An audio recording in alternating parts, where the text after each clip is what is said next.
Ada tempat tenang teduh dekat di hatimu, tempat tiada dosa keluh, dekat di Oh Yesus Juru Selamat, diutus Allahku, berikanlah kami tempat dekat di hatimu. Lagu Sion nomor 13, Suci, Suci, Suci.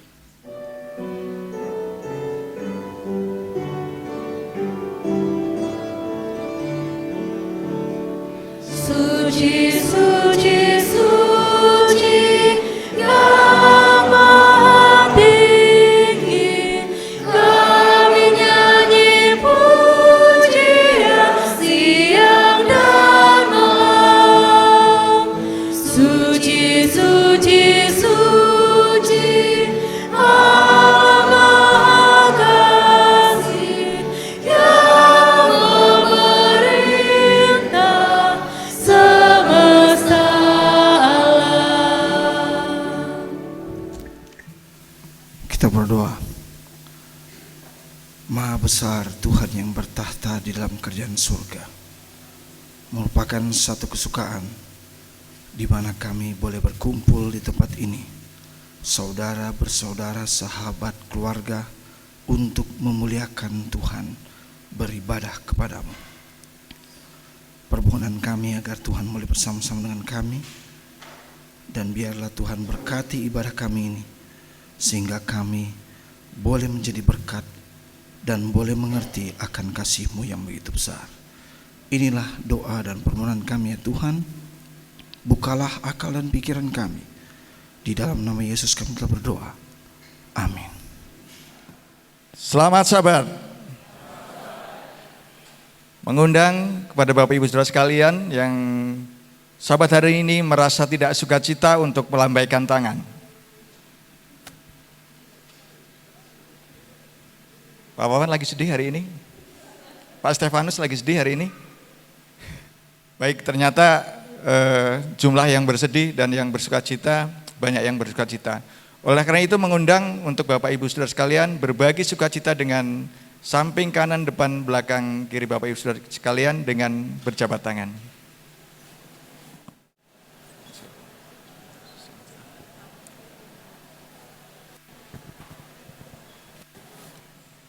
Terima kasih. Satu sukacita di mana kita masih diberikan kesempatan untuk menikmati berkat-berkat Sabat setelah 6 hari yang lalu kita sibuk dengan aktivitas kita. Tuhan berikan kesempatan kita untuk beristirahat dan menikmati berkat-berkat Tuhan. Dan masih dalam suasana tahun baru, kami dari depan juga mengucapkan selamat tahun baru untuk Bapak Ibu Saudara sekalian. Kita akan mulai acara perbaktian kita yang kedua di jam khotbah ini. Dengan terlebih dahulu kita akan membaca ayat persautan kita yang pada saat ini terambil dari 1 Samuel 17 ayat 1 sampai dengan yang ke-10. Nanti di awal ayat saya akan membacakan ayat yang genap Bapak Ibu Saudara sekalian, dan pada ayat yang ke-10 kita akan bacakan secara bersama-sama. Mengundang Bapak Ibu Saudara sekalian boleh berdiri bila mana sudah mendapatkan ayat tersebut. Baik, 1 Samuel 17 ayat 1 sampai dengan yang ke-10. Goliat menantang pasukan Israel. Orang Filistin menghimpun tentaranya untuk berperang.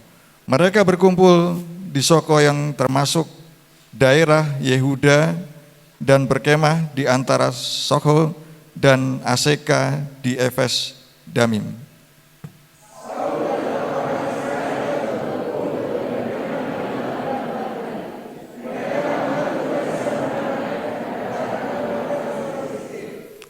Orang Filistin berdiri di bukit yang satu dan orang Israel berdiri di bukit yang lain. Dan ada lembah di antara mereka.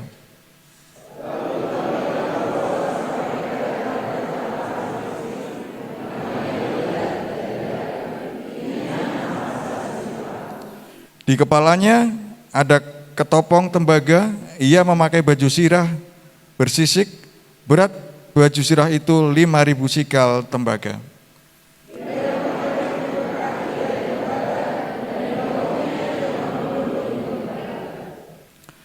Gagang tombaknya seperti balok penggulung kain tenun, mata tombaknya itu seberat 600 sikal besi dan seorang membawa perisai berjalan di depannya.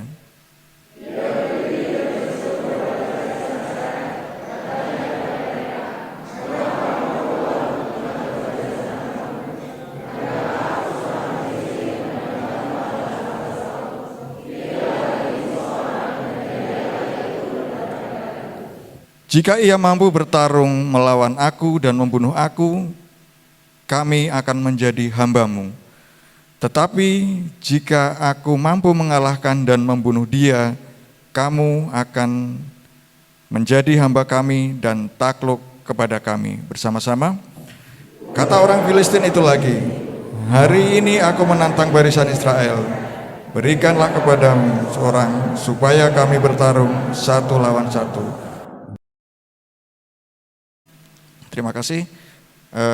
Mengundang Bapak Ibu tetap berdiri, kita akan puji Tuhan di dalam lagu Sion kita nomor 485, Majulah Sekar Kristus, yang akan dipimpin Chorister.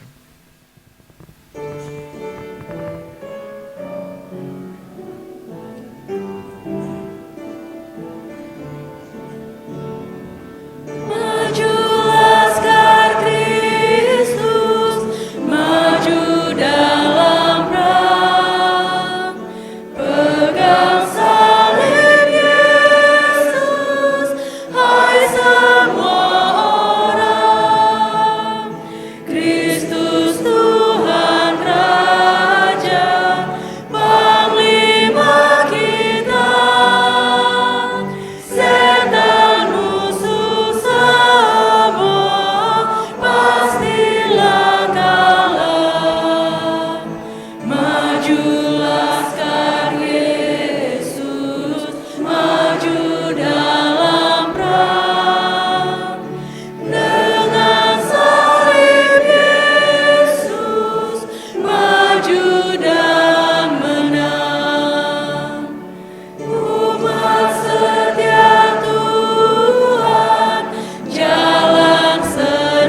bersatu dalam doa dengan berteluh.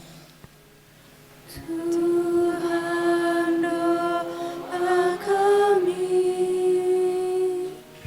bebaskan pikiran kami dari kesibukan dunia, datang menghadap tatamu. Ubah jiwa raga kami oleh kasih karuniamu. Saat ini terimalah umatmu yang bersatu berdoa padamu. Tuhan, Bapa kami yang bertahta di dalam kerajaan surga yang mulia, pada hari Sabat yang indah ini Tuhan, kami anak-anak-Mu menghadap ke hadirat-Mu untuk mengucapkan segala puji dan syukur serta terima kasih kami atas penyertaan tangan Tuhan kepada kami hingga saat ini dengan tidak kurang suatu apapun juga. Kiranya Bapa, Engkau pula yang akan menyertai kehidupan kami sepanjang hari lepas hari kehidupan kami. Bapa, sebelum kami memohon kepadamu, kiranya Engkau berkenan mengampuni segala dosa dan kesalahan kami, seperti kami juga telah mengampuni orang yang bersalah kepada kami. Bapa di surga, pada kesempatan Sabat ini kami berdoa untuk Saudara Evangelis Alphonse Edward yang akan membawakan firman-Mu. Kiranya apa yang akan disampaikan nanti adalah seturut dengan kehendak-Mu saja ya Bapa, dan Engkau yang akan mengurapinya. Bapa di surga, Engkau pula yang akan membuka mata hati dan pikiran kami di dalam mendengarkan firman-Mu, sehingga itu dapat termeteraikan ke dalam hati dan pikiran kami masing-masing sebagai pedoman kehidupan kami sepanjang hari lepas hari kehidupan kami. Bapa di surga, pada kesempatan ini juga kami berdoa untuk sekolah PAY, kiranya Tuhan akan berkati sebagai sekolah, sebagai pembawa firman-Mu, sehingga banyak jiwa-jiwa yang akan datang kepadamu melalui anak-anak di sekolah PAY ini ya Bapa. Berkati juga kami anggota jemaat Timoho dari anak-anak sampai dengan lansia, kiranya Tuhan akan senantiasa memberikan kesehatan baik secara jasmani maupun rohani kepada kami. Berkati rumah tangga kami masing-masing agar dapat hidup layak di hadapan hadirat-Mu ya Bapa. Bapa di surga, kami juga berdoa bagi anak-anak pemuda yang masih sekolah, kiranya Tuhan akan berikan kemudahan, kelancaran di dalam menyelesaikan studinya. Dan bagi anak-anak kami yang sedang mencari pekerjaan, kiranya Tuhan juga akan bukakan jalan dan berikan kemudahan sehingga mendapat pekerjaan yang terbaik di dalam kehidupannya. Bapa di surga, kami juga berdoa bagi yang saat ini sedang sakit, Ibu Chandra, Ibu Rusmargianto, dan mungkin ada yang lain lagi yang sedang sakit, kiranya Tuhan akan jamah tubuh mereka masing-masing dan Engkau akan berikan kesembuhan kepada yang sedang sakit. Kami serahkan segala perkara kehidupan kami hanya dalam kuasa tangan-Mu saja ya Bapa, dan biarlah Engkau yang akan menyertai kebaktian ini dari awal hingga akhir dapat berjalan dengan lancar. Bapa di surga, banyak perkara ingin kami sampaikan kepadamu, tetapi sebelum kami nyatakan kepadamu, Engkau telah tahu akan segala maksud dan isi hati kami masing-masing ini, dan biarlah Engkau yang akan menyempurnakan doa penuh kekurangan ini. Dan doa ini akan kami tutup dengan doa Bapa kami yang telah Yesus ajarkan kepada kami.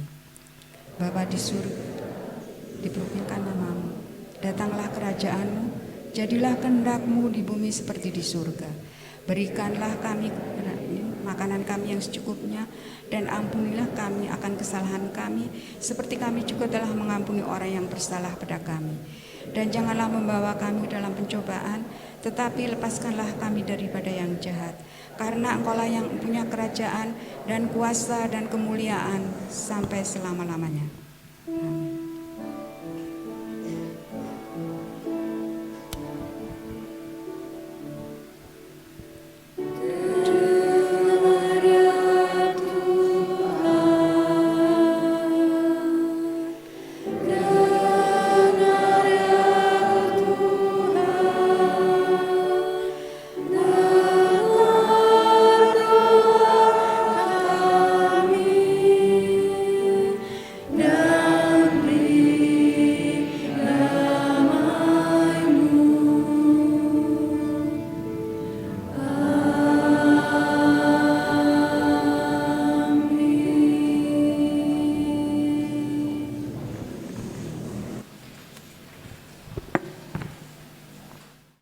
Selamat sahabat.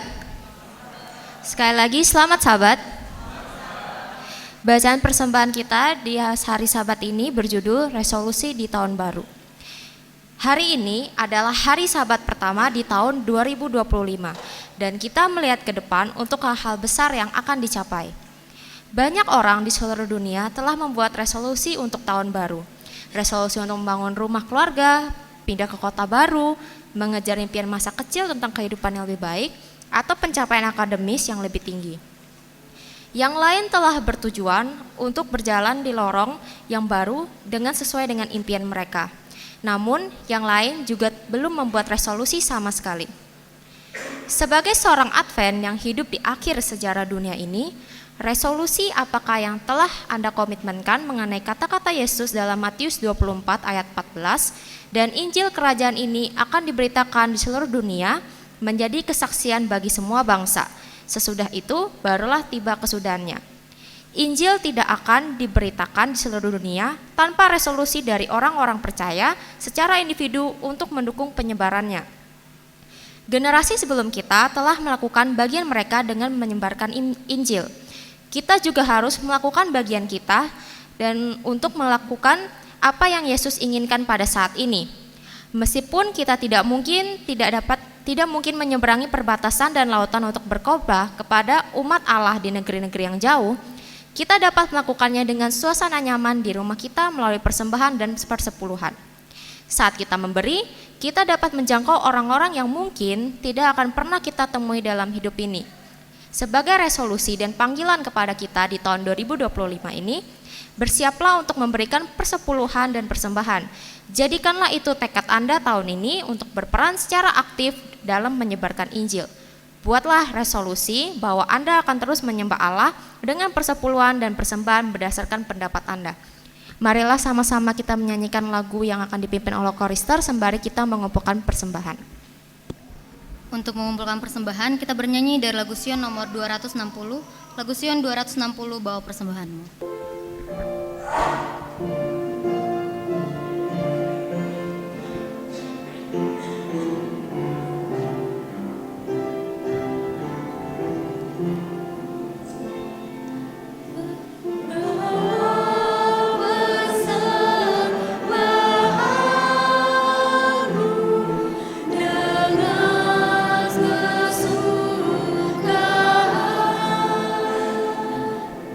Yang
Mari kita tunduk kepala dan kita berdoa.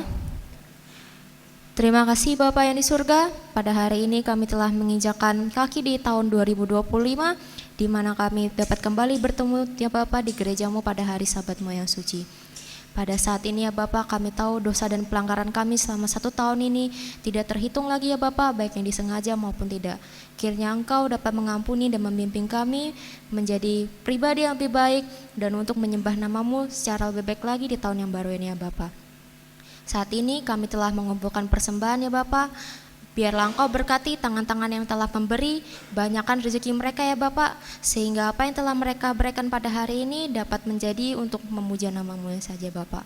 Kami juga bersyukur atas segala yang Engkau telah lakukan pada kami ya Bapak.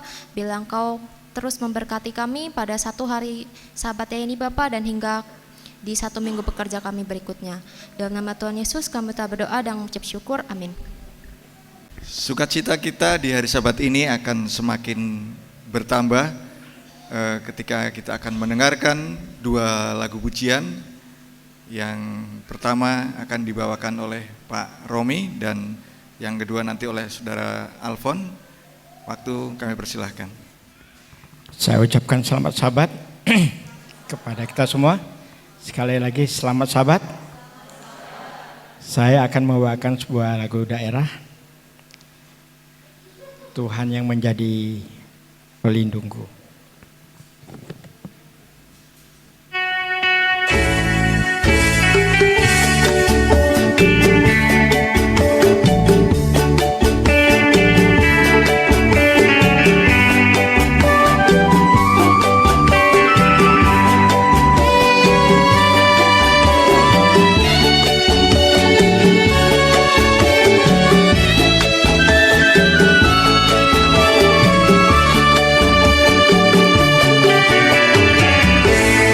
Gusti kang dadi pangayomku,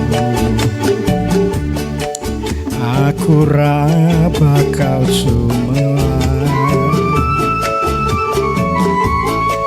Senadyan nggonku mlaku ana jurange pati, ra wedi nembe lai. Saben dina aku digateno, ra kurang apa-apa. Uripku ayem tentrem, dituntun dalan kang bener, mergo saka asmane. Gusti kang dadi panglipurku, nalika aku kesusahan, atiku disentosake ngadepi karibetan gede. Gusti kang dadi pangusengku, keselamatan uripku. Kula tetep setia datang dalem Gusti, sakniki selaminya.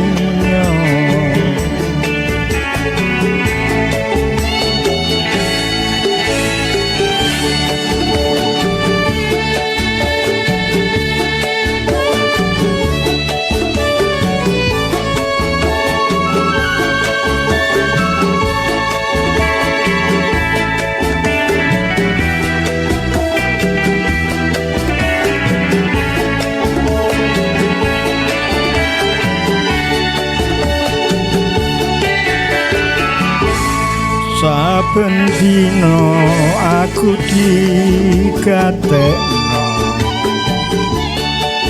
ra kurang apa-apa. Urip hatiku ayem tentrem dalam kang bener mergo saka asmane Gusti kang dadi panglipurku nalika aku kesusahan hatiku disentosake ngadepi karibetan gede Gusti kang dadi pangusengku keselamatan uripku kula tetep setia dateng dalem Gusti saniki selaminya kula tetep setia dateng dalem Gusti saniki selaminya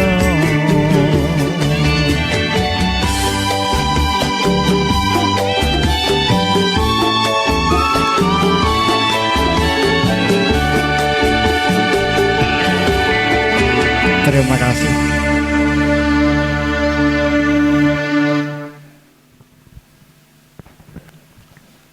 Kaget saya baru kali ini di gereja, senang sekali bisa dengar musik keroncong ya, ternyata enak juga lagu rohaninya ya. Saya tadi di belakang hampir mau O-A-O-E, hampir saya mau gitu.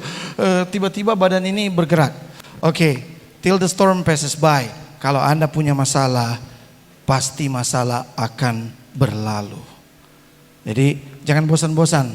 Lihat saya ya, sahabat lalu udah nyanyi, sahabat ini nyanyi khotbah lagi. Tapi enggak apa-apa, sudah terakhir. Saya enggak tahu kapan lagi bisa akan kembali di jemaat Timoho.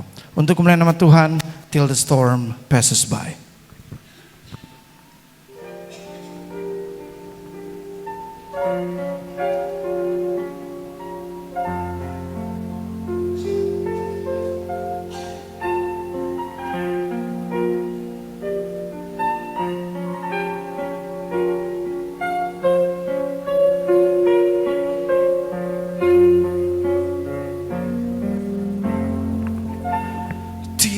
The storm passes over, till the thunder sounds no more, till the clouds rolls forever from the sky.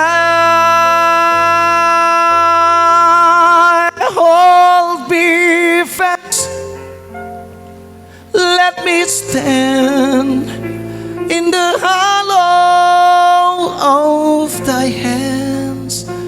Keep me safe till the storm passes by.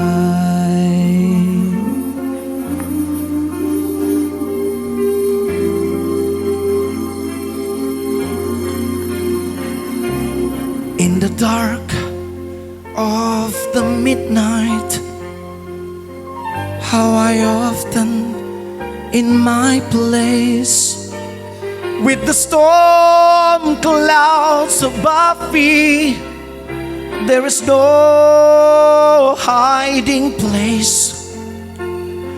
Feel the crash of the thunder. Praises the Lord, hear my cry, keep me safe till the storm passes by.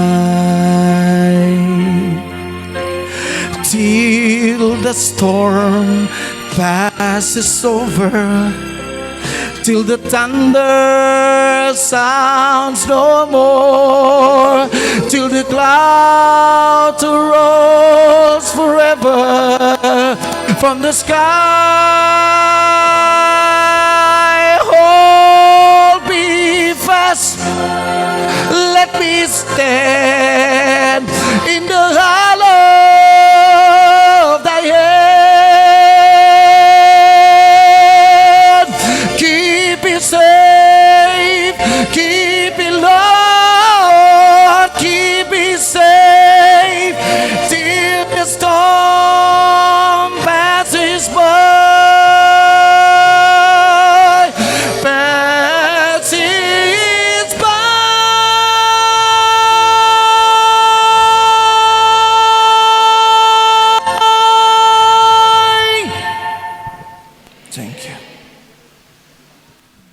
terima kasih untuk Saudara Alfon dan Pak Romo yang sudah memberikan pujian yang luar biasa.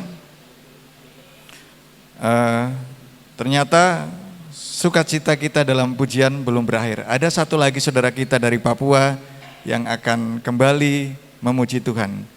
Kami undang keluarga dari Papua yang akan menyanyikan lagu spesial pada saat ini. Dipersilakan.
Untuk ayat inti diambil dari kitab 1 Samuel 17 ayat 35 sampai dengan 37.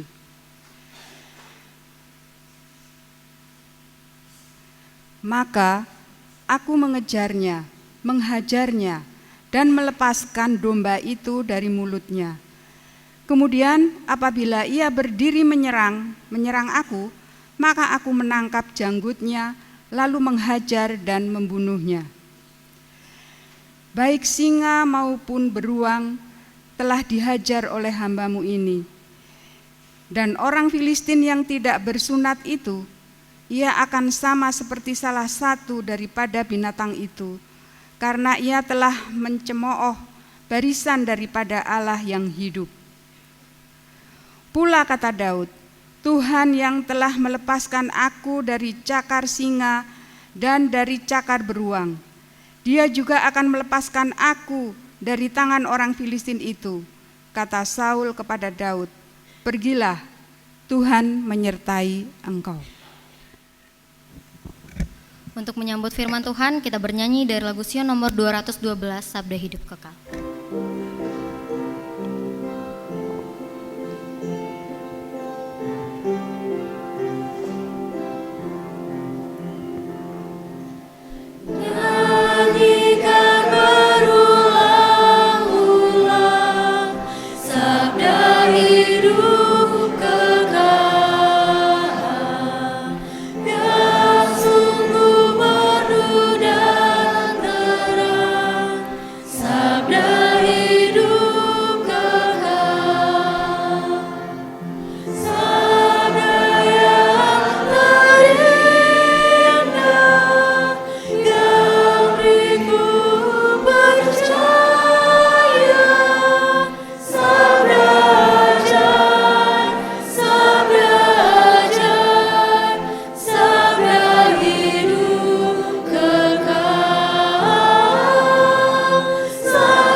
Berdoa sekali lagi. Bukalah akal dan pikiran kami Tuhan, untuk boleh melayani Engkau. Di dalam nama Yesus kami telah berdoa. Amin. Sebelumnya saya mau ucapkan terima kasih karena Jemaat Timoho sudah memberikan saya tumpangan 1 minggu, kayaknya 1 minggu lebih. Sempat kebingungan karena waktu dari Jakarta balik mau liburan di Yogyakarta ini, tunggu dulu, boleh nggak saya turun di bawah? Soalnya saya ini kalau orang Manado bilang saya ini pembicara yang cico. Bapak tahu cico? Kayak ulat gatal, nggak bisa. Kalau saya tetap di tempat ini nggak keluar isi otak saya. Jadi boleh saya turun di bawah supaya lebih luas, boleh? Ya. Jadi dari Jakarta, waduh, pesan hotel full semua. Kalaupun ada kamar yang tersedia mahal, sudah 6 kali lipat. Nah kebetulan saya suruh teman saya, boleh nggak hubungi Bapak Amsal? Ya syukur. Rencananya cuma 1-2 malam, tapi dipikir-pikir supaya hemat mumpung gratis, bertahan 1 minggu saya di sini. Ya akhirnya jemaat, makanya sahabat lalu saya sudah di sini, sahabat ini juga saya di sini. Kebetulan pendeta bilang kalau begitu. Rencana mau pulang sebenarnya hari Jumat kemarin atau hari Kamis. Pendeta bilang, kalau mau bertahan 1 sabat lagi, khotbah. Oh, saya suka khotbah. Saya bahkan lebih suka khotbah daripada menyanyi. Ya oke lah, karena saya orang yang berambisi suka berkhotbah, maka saya menahan diri, berkhotbahlah saya sabat ini.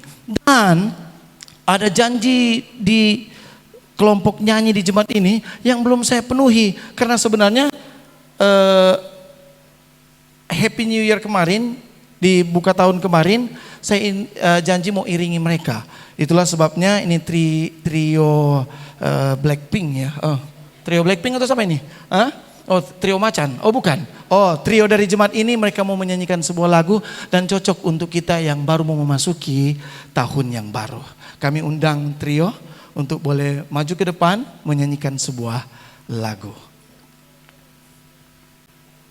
Ya, kalau pianonya salah-salah, jemaat maklum aja, karena bukan mereka yang salah, saya yang salah.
luar biasa. Saya dengar kayak nyanyi girl band tadi, luar biasa ya.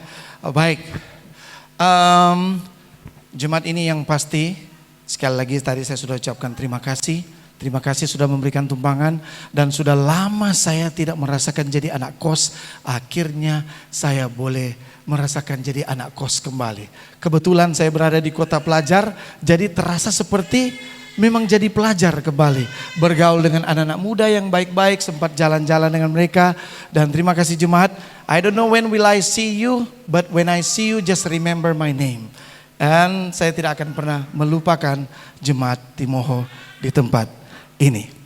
Baik, di sini ada berapa yang orang Manado? Ayo, Manado. Yang satu suku dengan saya. Ayo. Oke, Batak. Mana Batak? Oh, Horas Bah. Oh, banyak ya. Jawa mana? Oh, luar biasa ya. Bisa hidup rukun itu satu hal yang luar biasa. Karena yang saya tahu orang Manado sama Batak itu kalau bicara itu kayak marah-marah, kasar. Tapi Jawa, saya belajar lembut dari Jawa sini. Apalagi kalau dibilang orang Solo, orang Jogja, waduh lembut sekali. Kalau Papua saya tidak tahu. Ade, kau dari mana kah? Bisa ini. Oh, kau pikir Satra bisa bicara Papua? Saya bisa toh. Ini sapu ganteng ini sama babi sundu-sundu tanah sudah. Bisa. Oke, baik, luar biasa. Jadi saya senang sekali. Nah, kali ini untuk Jawa, Batak dan Papua, saya mau kasih belajar bahasa Manado sama Ko. Ya, judul khotbahnya itu. Ya, kalau yang di Tertera itu bahasa Indonesia. Tapi kalau orang Manado itu, saya selalu bilang di mana-mana saya khotbahkan ini, orang Manado itu paling buruk bahasa Indonesia Pak Amsal. Iya, orang Manado itu hampir semua kata ditambah G. Latihan jadi latihan, makan jadi makan, kebun jadi kobong. Coba tanya sama yang Manado, betul tidak? Kebun jadi kebong, pelabuhan jadi pelabuhan. Yeah. Sabun jadi sebong. Betul itu. Ya. Kalau Anda ke Manado, jangan heran kenapa ini kelebihan G. Bertolak belakang dengan teman-teman yang dari Makassar. Kalau dari Makassar, mana Aldo, Makassar. Kalau Makassar bedanya apa? Kurang G-nya. Uan tak. Uang dari uan. Itu Manado. Jam aku begitu. Iya tahu gak? Begitu. Kalau Manado semuanya kelebihan G. Makanya saya pilih judul ini supaya semakin dramatisir, kemudian boleh diingat di kepala. Kita latihan sama-sama, sebut 1, 2, 3. Latihan. Coba. Sama-sama. Memang beda ya kalau orang Jawa agak tetap lembut ya. Latihan. Tetap nggak bisa. Harus kayak the way the Manadonese talk. Latihan. Ayo. I like it. Semakin membara ini. Oke, baik. Sekarang fokus latihan kita pada saat ini berfokus dari cerita Daud dan Goliat. Gampang. Ini cerita gampang. Boleh next slide? Oh, salah. Maaf Pak. Saya yang pegang tahu dia. Yeah, I'm in control now.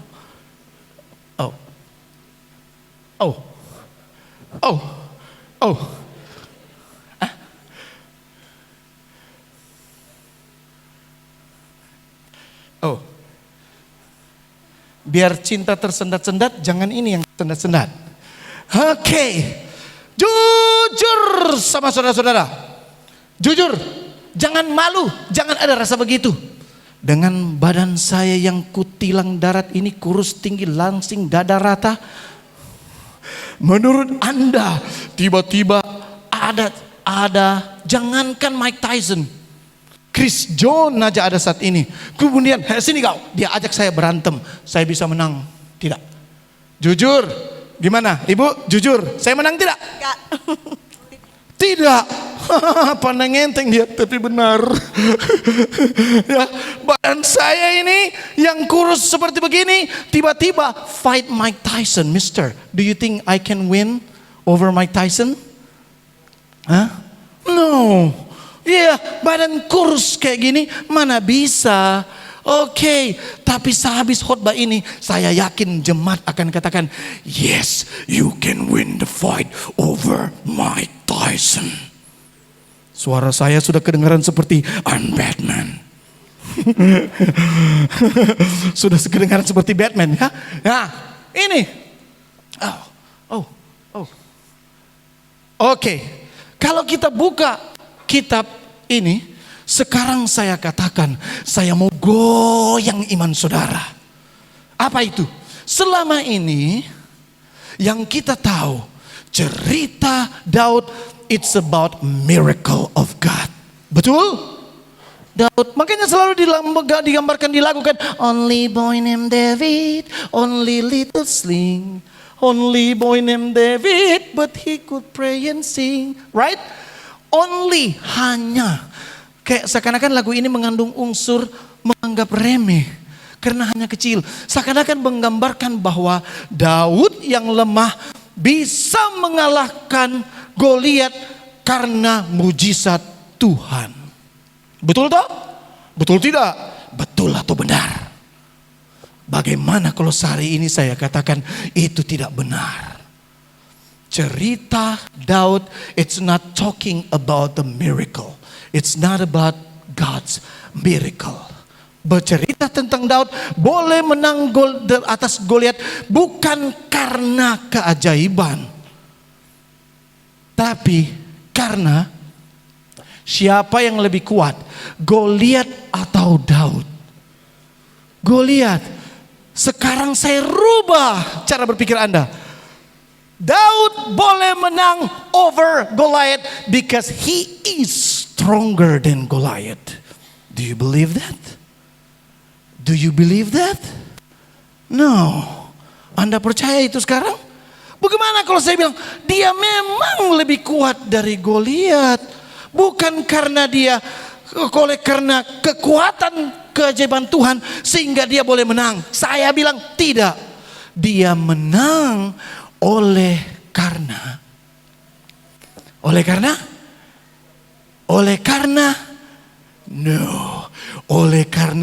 latihan.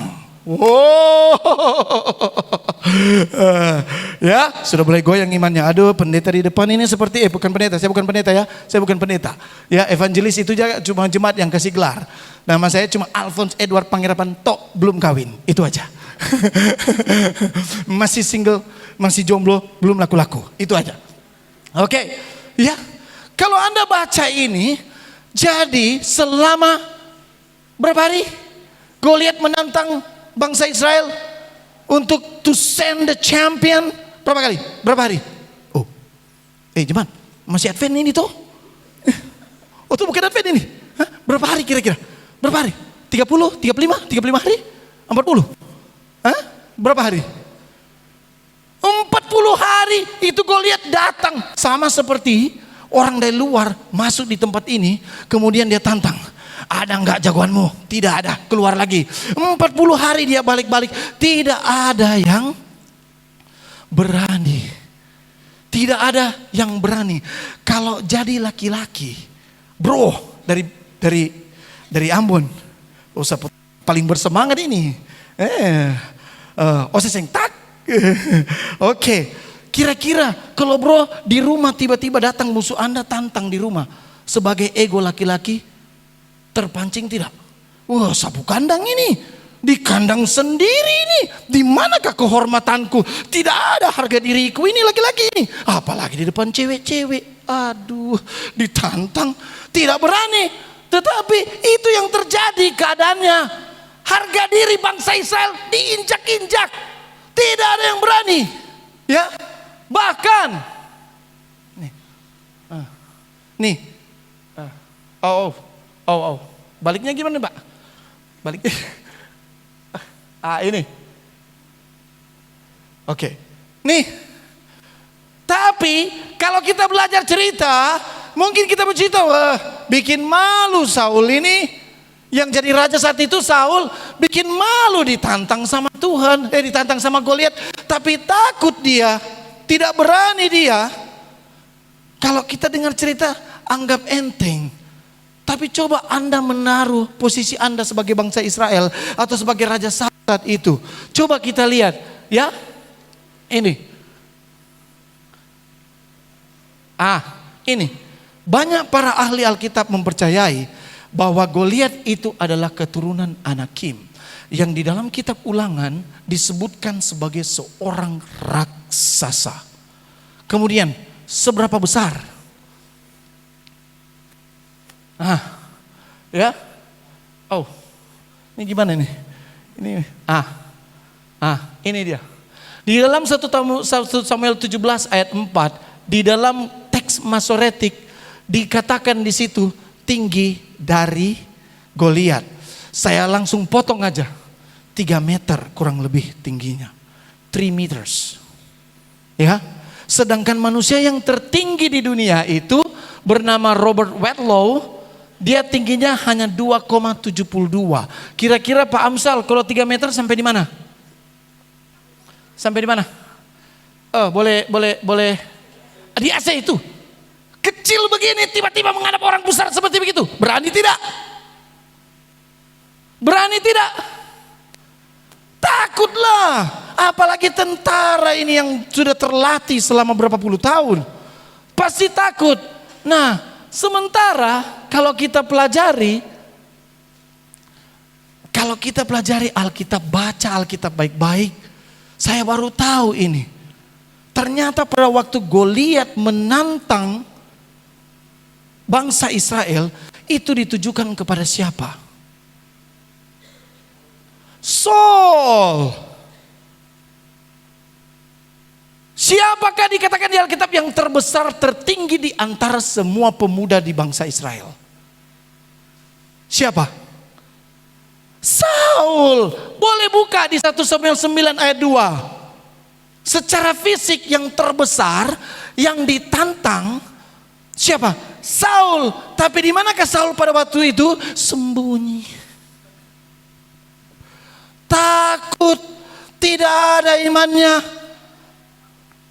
Physically, logically, dia yang championnya bangsa Israel. Tapi di manakah dia? Takut. Dan Anda boleh lihat. Padahal kalau digambarkan Saul ini begini. Ada beberapa nama saya cek yang disebutkan tampan elok di dalam Alkitab. Yang diakui Alkitab memang ganteng. Dan saya yakin kalau mereka ini, tokoh-tokoh Alkitab ini ada di saat ini, cewek-cewek pasti langsung ganteng banget. Besti, aku suka sama dia. Itu pasti saya yakin itu. Aduh, minta nomornya. Apa DM. Iya. Ganteng. Nah, kalau kita mau lihat, Daud dikatakan ganteng ya. Saul juga dikatakan ganteng. Perbedaannya ini adalah 2 jenis ganteng yang berbeda. Anda boleh lihat di sini. Coba lihat ini. Kalau saya mau gambarkan gantengnya, Daud itu mungkin yang kayak di sebelah karena dikatakan pipinya merah, matanya indah. Iya? Alkitab yang bilang, bukan saya yang bilang. Ya. Jadi bedanya begini. Yang satu badannya besar tinggi, tahu kan aktor Thor, Chris Hemsworth, tinggi kan dia, udah ganteng tinggi. Itu kurang lebih gantengnya Saul itu seperti itu, tinggi dan ganteng. Kalau Daud agak sedikit pendek, matanya indah, pipinya kemerah-merahan. Kalau orang Manado bilang poco-poco.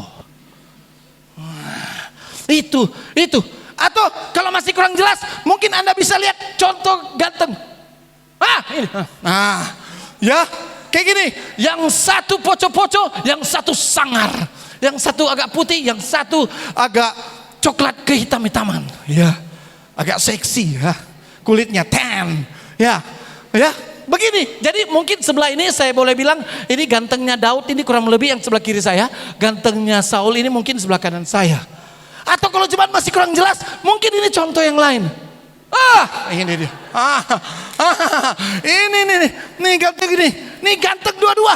Yang satu maco, yang satu kayak cover boy, ya. Tadi pagi saya minta Pak Amsal minta fotonya dong. Ya, yang ganteng-ganteng dikirim memang ganteng memang, ya. Ya mungkin ini gantengnya karena bersih putih. Ini gantengnya Daud ini. Yang sebelah ini, wah, ku makan kau. Sangar tapi ganteng, ya. Tapi tetap ganteng, ya. Jadi begitu. Jadi Daud itu gantengnya, pipinya merah. Kalau cowok dandi atau cowok Korea, cowok dandi yang cowok tapi pakai lipstik. Pernah ada teman Aldo pakai lipstik? Enggak. Ya, begitu. Ya, kemudian yang satu berotot kayak cowok gym. Cuma bedanya sekarang cowok gym ada juga yang berotot tapi tetap panggil temannya Besti. Tetap sama itu ada, ya. Nah, begitu. Nah, itulah sebabnya dikatakan di 1 Samuel 16 ayat 7, but the Lord said, do not look at his appearance. Karena Tuhan melihat apa yang ada di hati, sementara manusia melihat orangnya. Karena waktu Daud dipilih, Samuel bilang, God, yang bener aja. Ini kayak laki-laki cocok jadi aktor Korea saja dia, yang wopel. Aktor Korea aja dia cocoknya, nggak cocok dia berperang karena matanya, pipinya poco-poco. Ini cocok jadi model aja, nggak cocok untuk turun di medan perang. Tetapi Tuhan katakan apa? Itulah kalanya manusia, karena manusia melihat fisik. Karena gambaran gantengnya Saul itu kayak tadi, kayak Pae, ganteng, berotot, sangar. Nah, disinilah dilihat. Tetapi ini yang membuat kemuliaan Tuhan itu terjadi.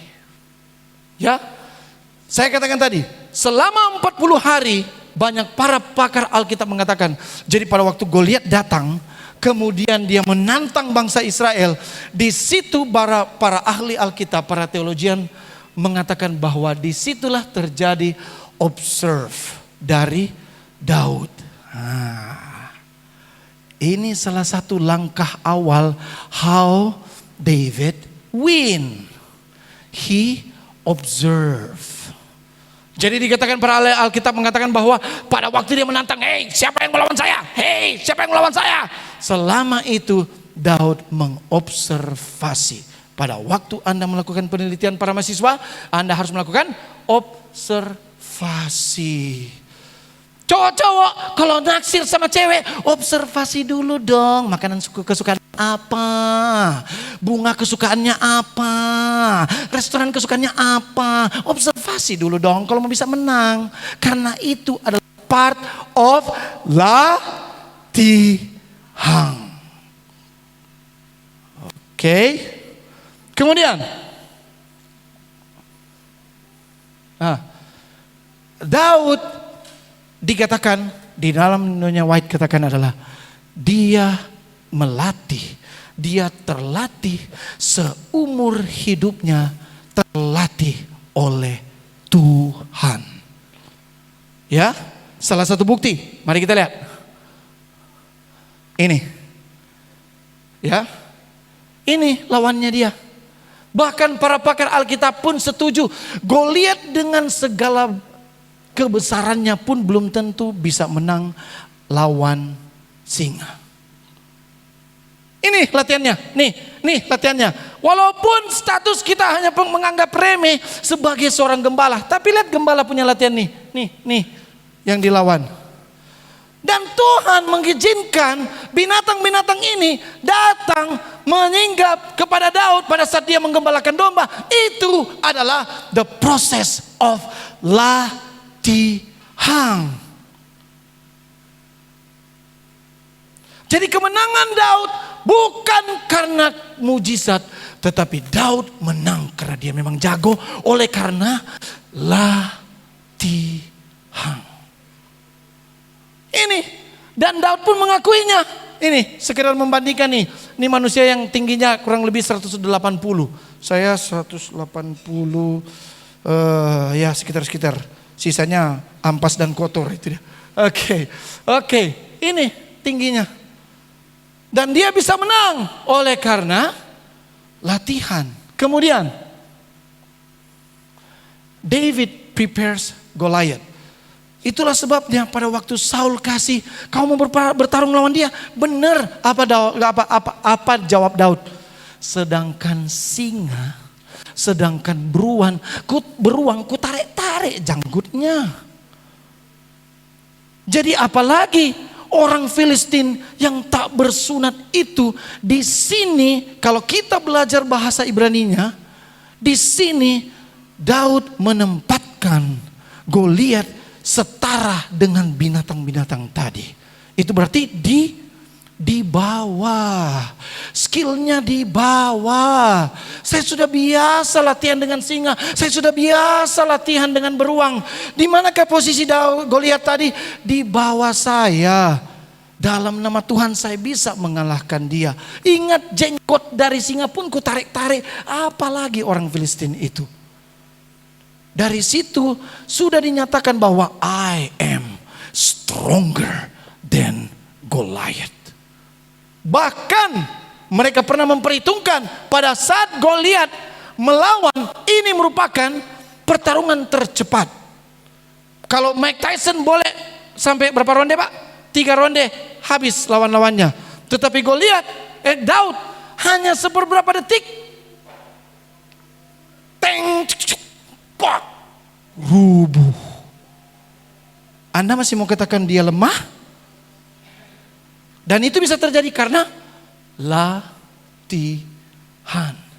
Siapa yang melatih dia? Disitulah peran Tuhan. Bukan cerita Daud itu bukan, oh Tuhan ambil itu batu, kemudian Tuhan, oh because you pray, so this stone, I bless this stone. Kemudian Tuhan ambil, Tuhan katanya tangannya Tuhan, kemudian Tuhan yang kasih kena tepat di dahi Goliat. No, it's not about that, it's not like that. Tapi dia memang jago. Ini Anda bisa lihat. Ya, mari kita teliti. Kemudian alat yang dipakai oleh Daud, cepat-cepat saja ya. Oke. Tinggal 15 menit. Cepat-cepat. Alat yang dipakai oleh Daud, alih-alih dengan kecepatan 90 sampai 100 meter per jam, kecepatannya ditimbang dengan batu itu dipastikan tidak akan meleset. Bahkan di dalam ayat Alkitab dikatakan, ini gak terbaca ini. Kalau nggak salah di Hakim-Hakim 20 ayat 15. Anda lihat bagaimana itu pasukan pelempar alih-alih, apa dikatakan? Mereka melempar, pada saat dia melempar alih-alih itu, sehelai rambut pun dalam jarak 100-200 meter bisa kena. Tepat, ketepatan dari batu alih-alih dan peluru dengan kecepatan 1700 bla bla bla bla bla bla. Pokoknya sudah tercatat di atas itu, baca sendiri. Itu bisa tepat. Dan siapa yang mengatakan? Bukan saya, Alkitab yang mengatakan. And for your information, David is one of the best pelempar alih-alih. Jadi, dengan satu batu pasti kena. Karena Manado bilang pantera. Kalau Makassar bilang pitapa. Apa bahasa Batak tuh? Tepat kalau dia lempar. Pasti tepat. Apa? Jitu. Ya, Batak atau Jawa itu. Pasti kena. Cukup satu batu. Bukti kehebatan Daud yang lain. Mungkin saya dapat ada versi yang lain. Bukti kehebatan Daud yang lain. Sebenarnya satu batu dia cukup. Tapi lihat ini. Boleh diputar videonya? Coba lihat ini. Lihat. Ini adalah orang Israel, tentara Israel yang latihan untuk melempar alih-alih. Coba Anda lihat. Cannot play. Wah, sayang sekali. Ini video ini dalam jarak berapa meter. Dia bilang kaki. Dia bilang kepala, mata. Alkitab tidak pernah bohong, saudara. Ya, kemudian bukti kehebatan Daud yang lain. Why did David choose one stone? Sebenarnya hanya satu batu cukup mengalahkan satu Goliat. Tetapi para ahli Alkitab yang membuka wawasan saya betapa David is stronger than Goliath, karena ternyata dia lihat ada berapa raksasa. Anda baca baik-baik di Alkitab. Ada.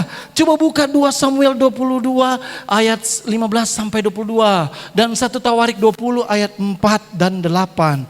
Dikatakan di situ Goliat memiliki saudara-saudaranya yang berbadan besar, dan the good things all die in the hand of David. Semuanya mati di tangan Daud. Jadi Anda masih mau katakan dia adalah seorang yang lemah?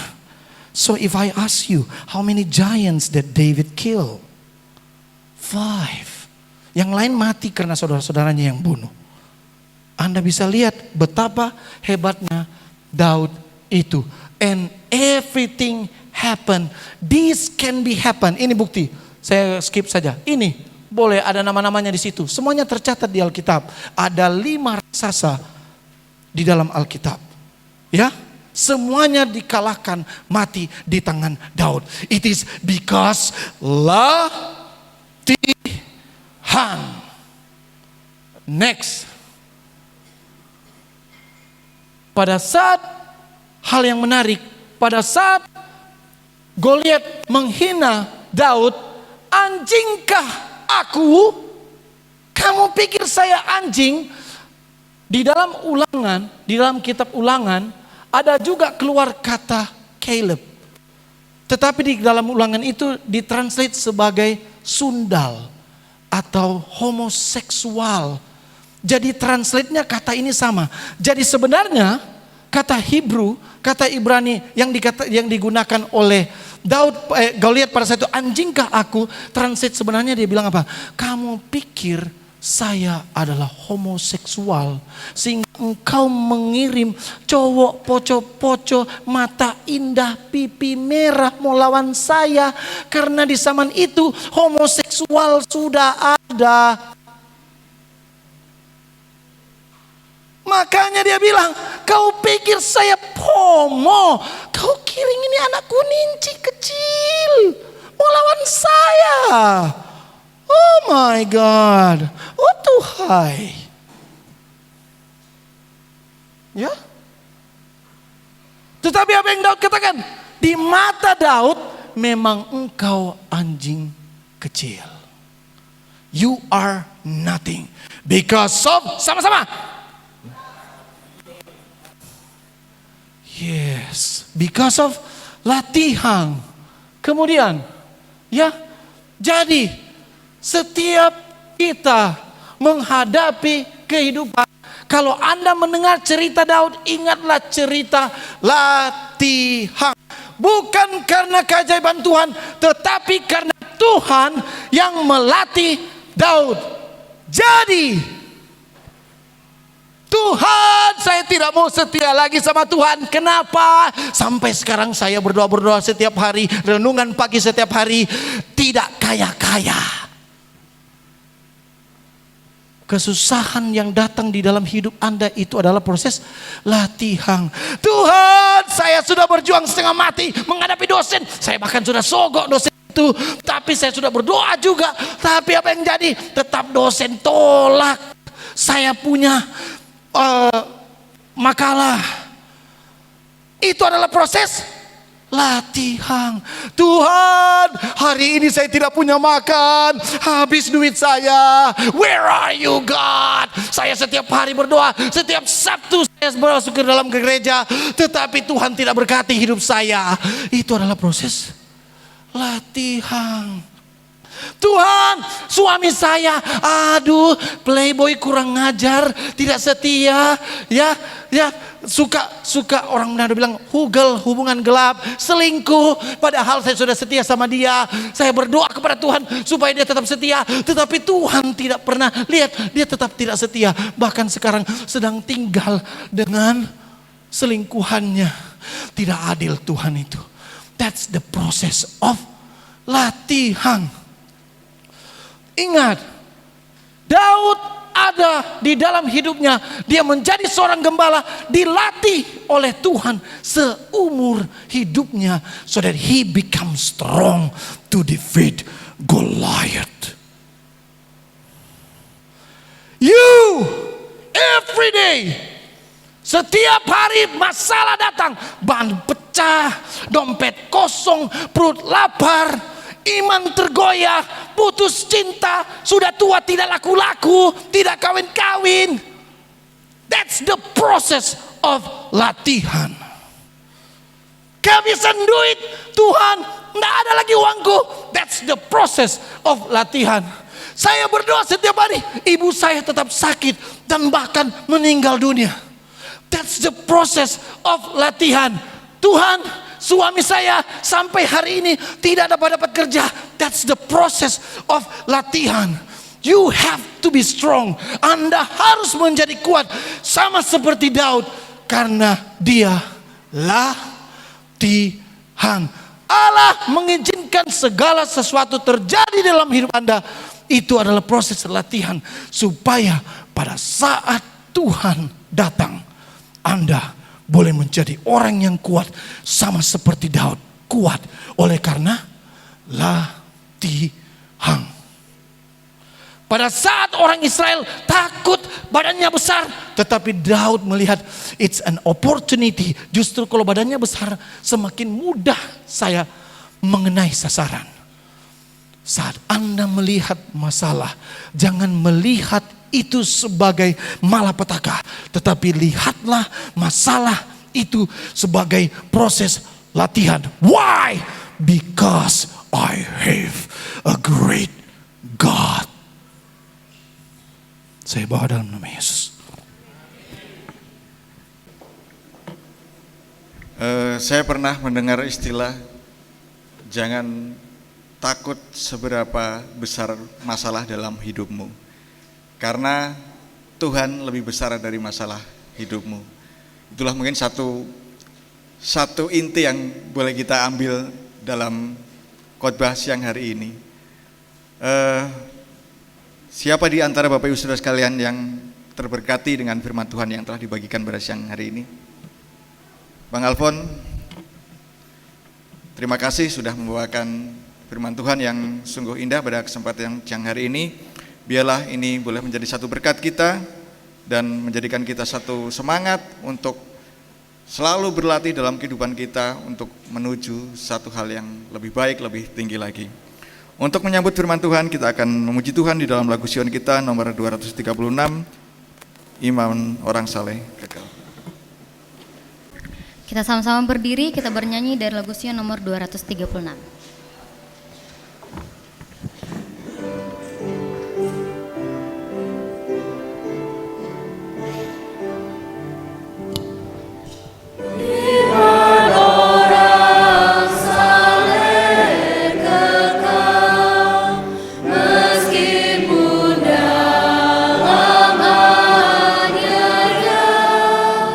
Abri dan pedang pun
kami ya Tuhan, pada saat kami keluar dari gereja ini, masalah akan datang, tetapi kami tidak takut, sebab kami percaya ada Tuhan yang besar yang mampu mengalahkan raksasa permasalahan di dalam hidup kami. Inilah doa dan permohonan kami ya Tuhan, di dalam nama Yesus kami telah berdoa. Amin.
Ibadah siang hari ini sudah selesai.